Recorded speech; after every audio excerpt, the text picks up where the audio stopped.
is gonna hurt a lot of people. This is gonna hurt a lot of people.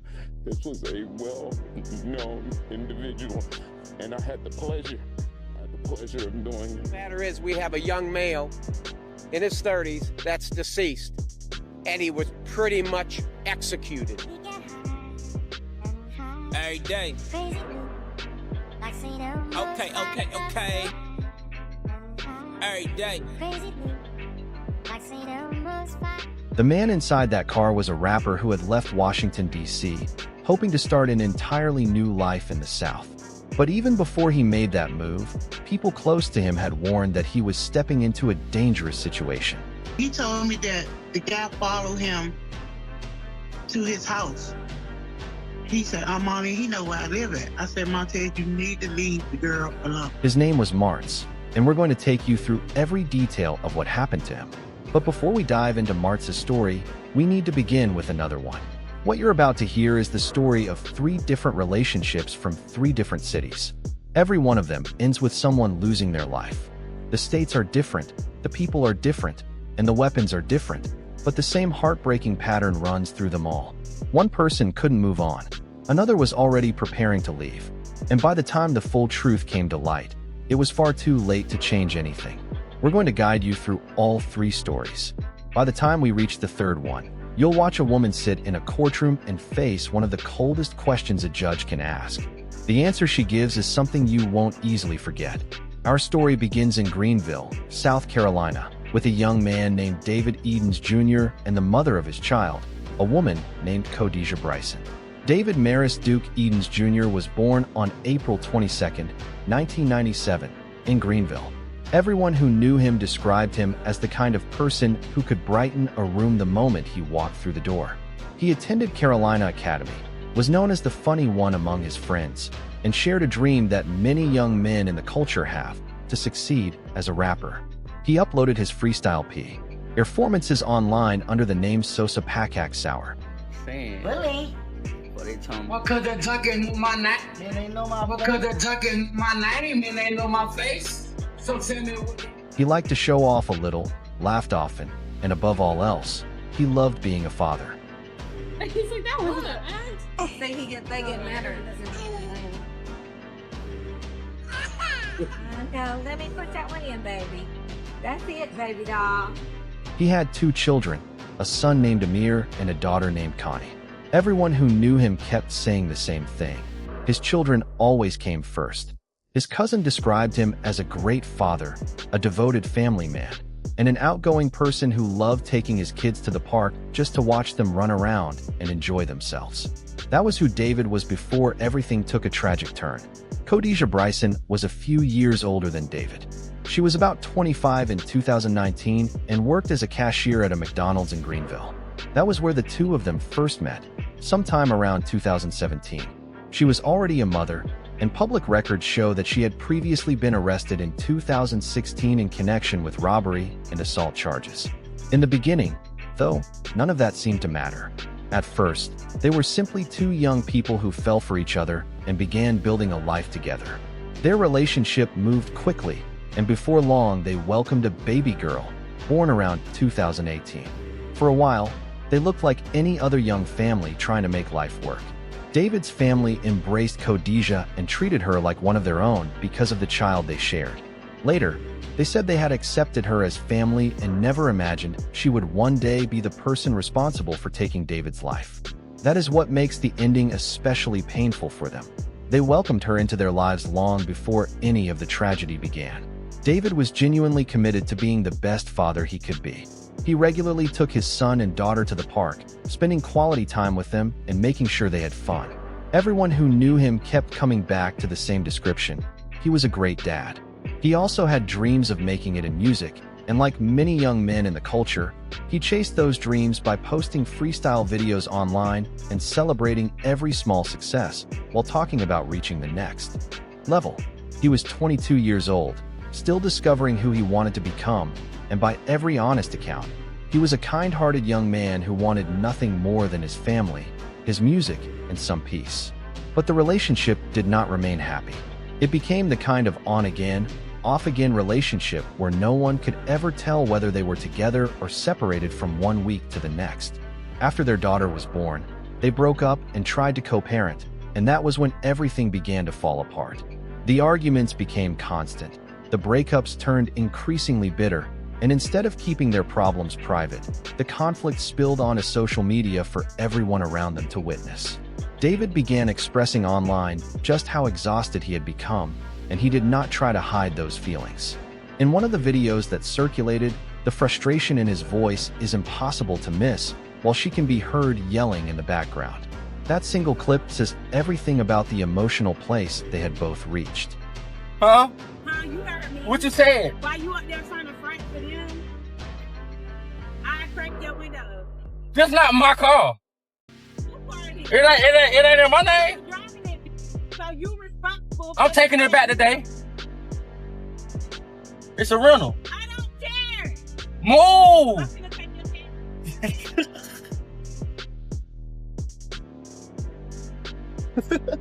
Y'all look at this. She got a 211, y'all.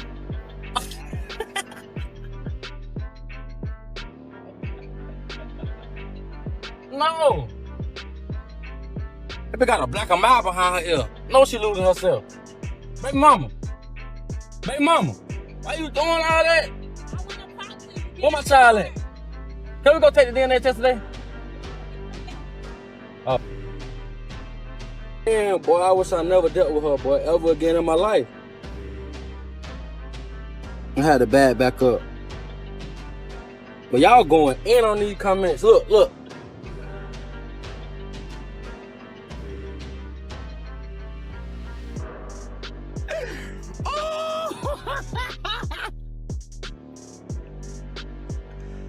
Baby mama.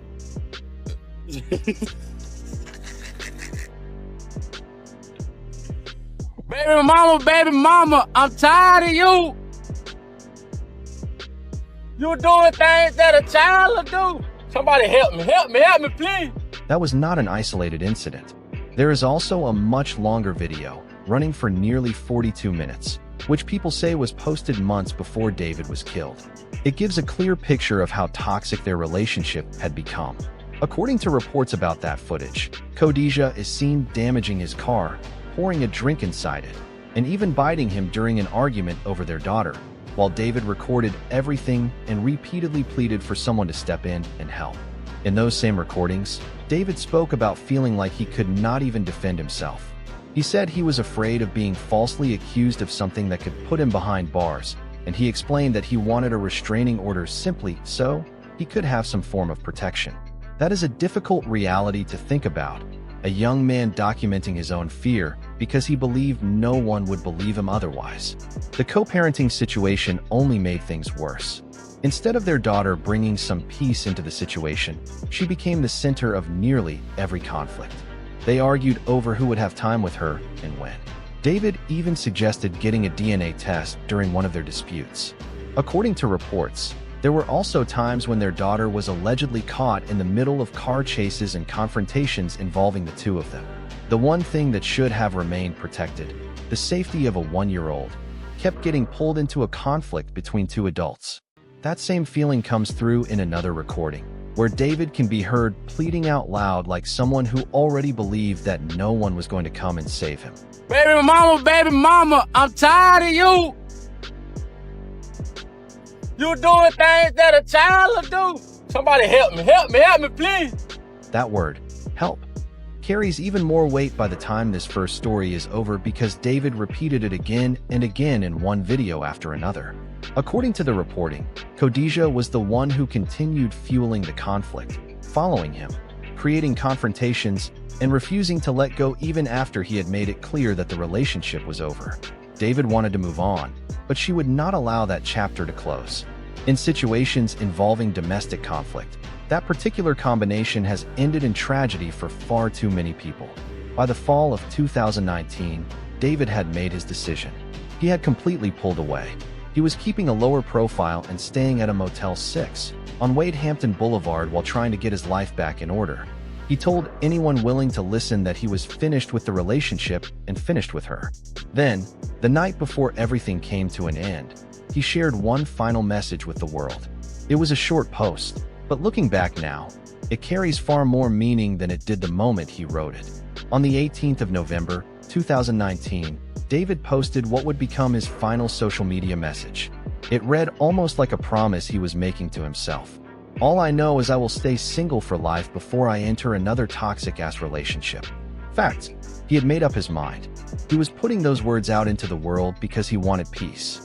He wanted to focus on his children, and he wanted nothing more to do with the drama that had worn him down for more than a year. Less than 24 hours later, he was dead. Police have found one person dead inside a Motel 6 in Greenville. 7 News' Jennifer Martin live along Wade Hampton Boulevard with more. Hi, Jennifer. Hi, good morning. Yes, here we're at the Motel 6, which is off of Wade Hampton Boulevard near Wade Hampton High School and the Fine Arts Center. And investigators were here all morning. They left here at about 6:30 a.m. and they were spending a lot of time on the 3rd floor here of the motel, going in and out of rooms. And according to the coroner's report, one of those rooms was where this man who was found dead lived, and the window outside of that room was shattered. We have video of that just to give you a closer look. Now, Greenville County deputies arrived here late last night responding to a reported burglary. That's when they found that man inside of one of those rooms with a wound. The coroner's office did identify that man as 22-year-old David M. Edens Jr. He was pronounced dead at the scene, and the coroner's office estimates that time of injury and death was around 10:35 last night. So an autopsy will be performed later today to determine the cause and manner of death.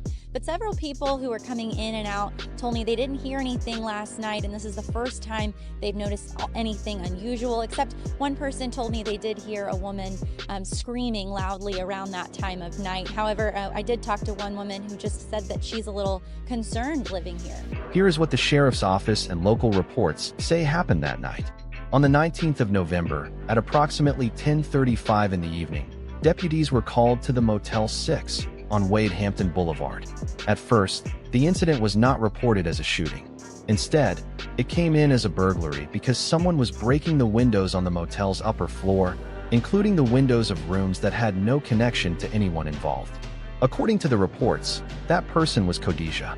She arrived at the motel searching for David and went from one window to the next, smashing the glass and shouting for him to come outside until she finally located the room where he was staying. One of the motel guests later said they heard everything that happened that night: the yelling, the commotion, and someone repeatedly calling for David to come outside just before the gunshot was heard.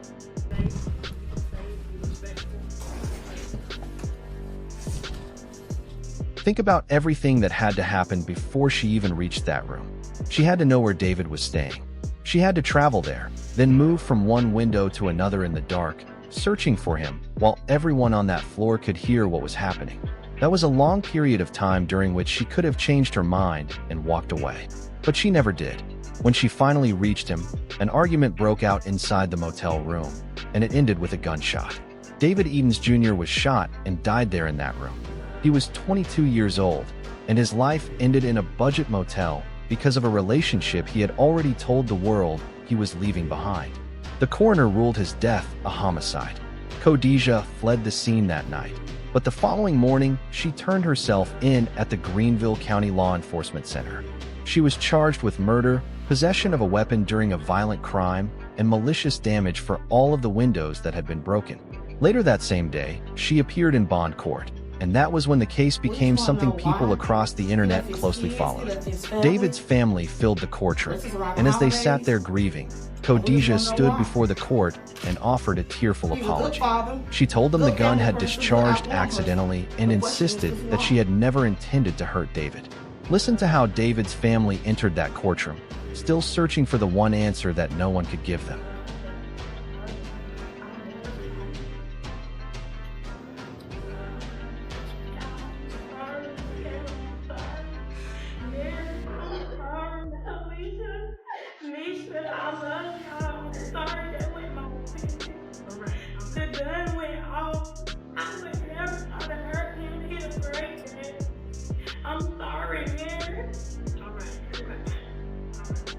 Then listen to her response, because this was the moment that caused people across the country to take sides.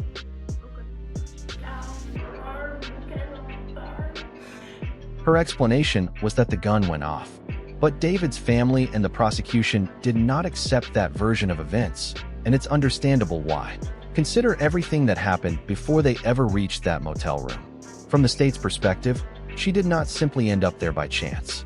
She tracked David down, drove to the motel where he was staying, went from window to window breaking glass as she searched for him, and stopped only after she found the room he was in. That is a long series of deliberate actions for something that people were being asked to believe was nothing more than an accident. After hearing the details of the case, the judge denied her bond because of the seriousness of the charges. Accused of killing the father of her child inside a Greenville motel last night has been denied bond. Investigators say she knocked out windows of other rooms looking for the victim. 7 News reporter Kimberly Brown has been following the story, and she has all the details. We are in front of the Greenville County Detention Center where Khadijah Bryson is now behind bars, accused of killing her baby's father. Now a family is planning a funeral before they plan their holiday. This is where the story becomes even more heartbreaking. David Sr., David's father, had to speak about the pain of burying his son during the holiday season.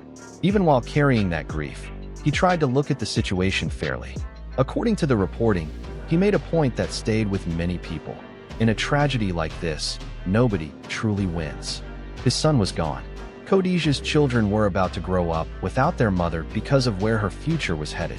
Their baby daughter lost both of her parents in a single night. There is no outcome in this story where anyone comes away unharmed. David's cousin also spoke publicly, and she challenged Khadijah's apology. From the family's perspective, saying she was sorry did not match everything she had done to reach that motel room. Behind, left his kids behind. I mean, her daughter has the mother's in jail now. The dad is gone. He has a son. And the question is why?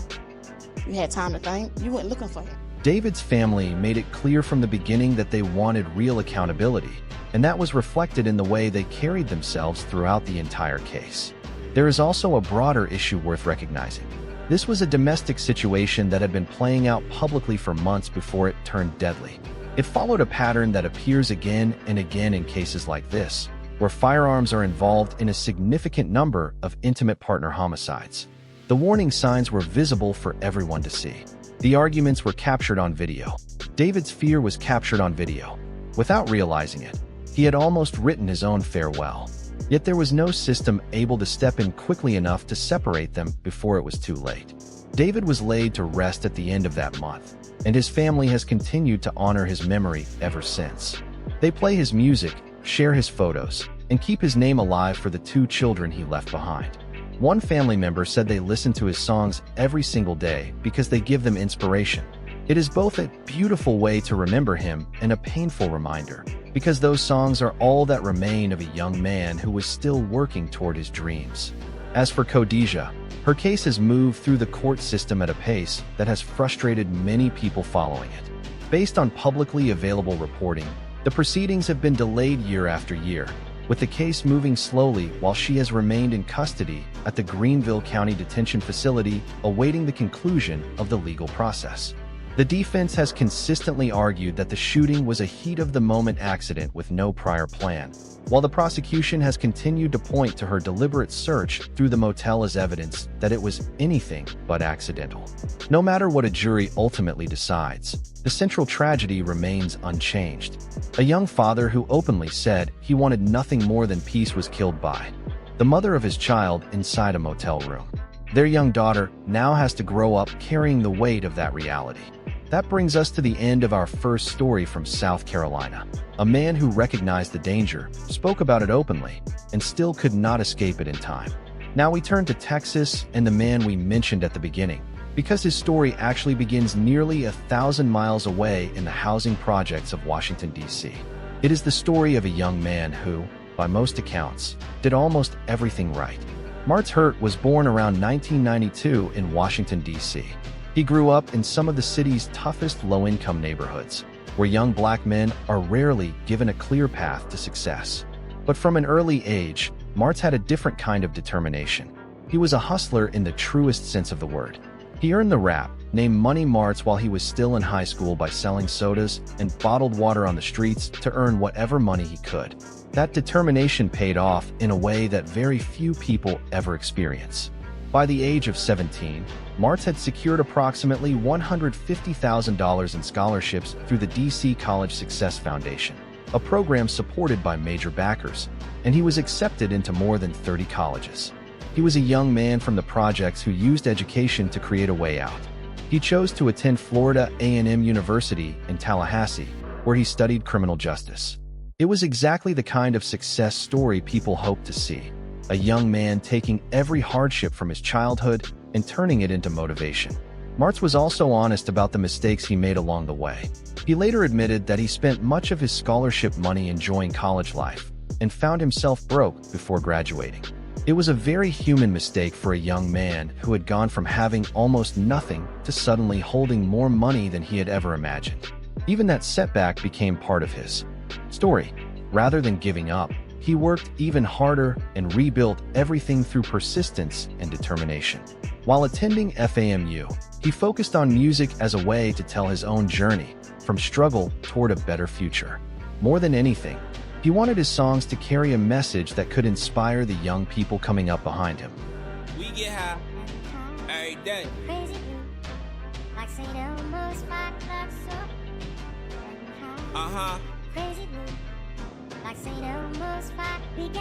I get high every day just to ease the pain. I was out at the bus stop when it was raining. All I knew in my life was keep maintaining. Couldn't be around people who had my energy draining. Had to focus on my goals, Couldn't focus on you hoes, that's a no. He released a mixtape in 2013 titled Boss, which stood for Built on Self-Success.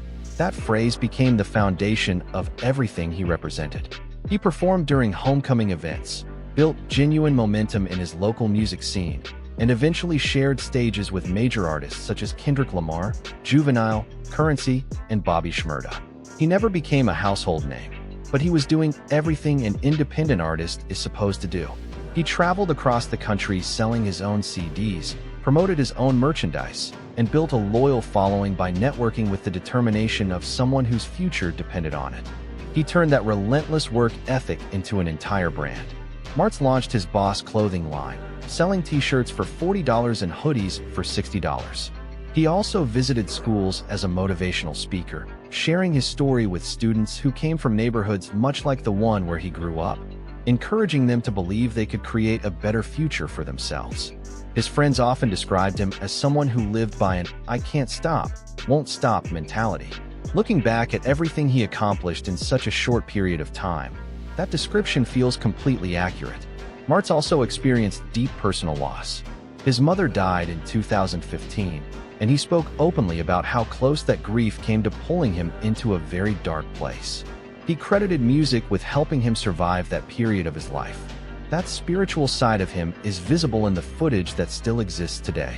In one radio interview, much of the conversation centered on protecting his inner light, staying grounded in prayer as his career continued to grow, and the move he was preparing to make next. That was the plan. Martz was relocating to Texas to pursue bigger opportunities, continue growing his businesses, and begin the next chapter of his life. Friends said he had met people from Houston while attending college, and they convinced him that the Lone Star State was the place where the opportunities and money were. So he made the move, and for a while it looked like just another fearless decision from a man who had spent his life taking chances. After settling in Texas, Martz began a relationship with a woman named Iris Davis. This is where the title of this story comes into play, and it's important to be clear about the facts because the sensational version that circulates online does not fully match the official record.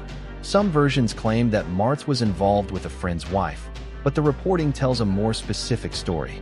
Iris Davis was the ex-wife of a man named Matthew Rashawn Jacobs, and Jacobs was not someone willing to accept that the marriage had ended. That was the real danger Martz unknowingly stepped into. Iris and Jacobs had a long history together.